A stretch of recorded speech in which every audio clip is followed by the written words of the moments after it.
Hi, today I'm going to talk about how you can calibrate the best possible material mol to a polymer called PEI, polyetherimide. So I have a window of M calibration here. It's a brand new window, and I'm going to show you how I do this step by step. So the first thing I'll do is just read in some experimental data. And it turns out that in this case, the M calibration software comes with experimental data for PEI. So I was going to pick the PEI option here under the predefined experimental data. And here is a lot of experimental data for this material. I'm going to remove some of these just to make the graph a little bit cleaner. And then the next step is just to select the material mols that I want to investigate. And in this case, it's clearly a thermoplastic material. It has a pretty high yield strength, and it has a lot of relaxation, a lot of stress strain dependence. And there are really few material mols that can handle this kind of response in an accurate way. There are really three material mols that I will focus on here that can do this approximately in different ways. And we'll find out which one is the best in a minute. So I'm going to start with an ANSYS material mol called the TNM model.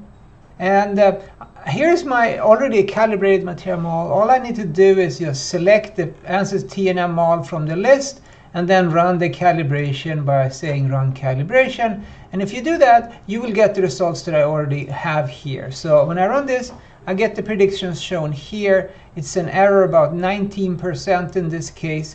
So it's a pretty decent calibration, but the error on average is 19%. And that's higher than what I typically like. I usually like to aim for errors that are about 10% or lower. But this is something that comes with ANSYS. You can use this if you're an ANSYS mechanical user. Another material mol that works slightly better, maybe we'll find out, is the Abaqus PRF mol.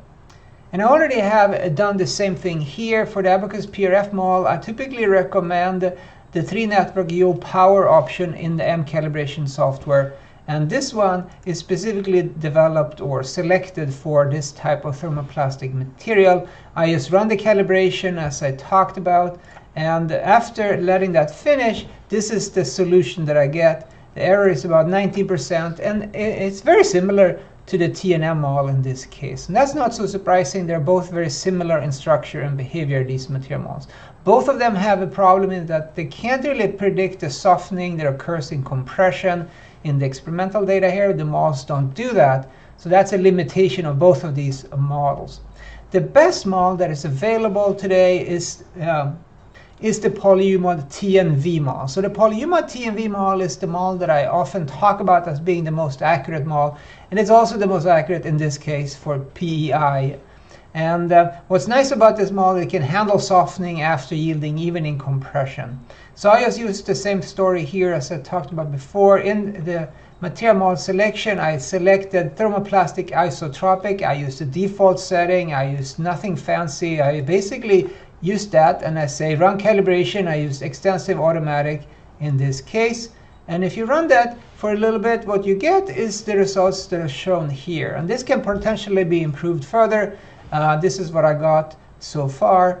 And I get an error about 11%. You see that it captures the response much better overall. It also captures the softening after yield. So this has an error at about half the error of the PRF mol or ANSYS TNM mol, which by themselves are significantly more accurate than any of the plasticity mols that are available in finite element softwares.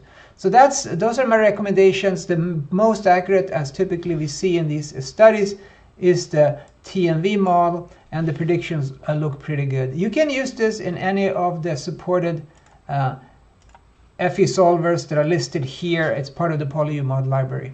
If you have any questions about this, you can ask them below.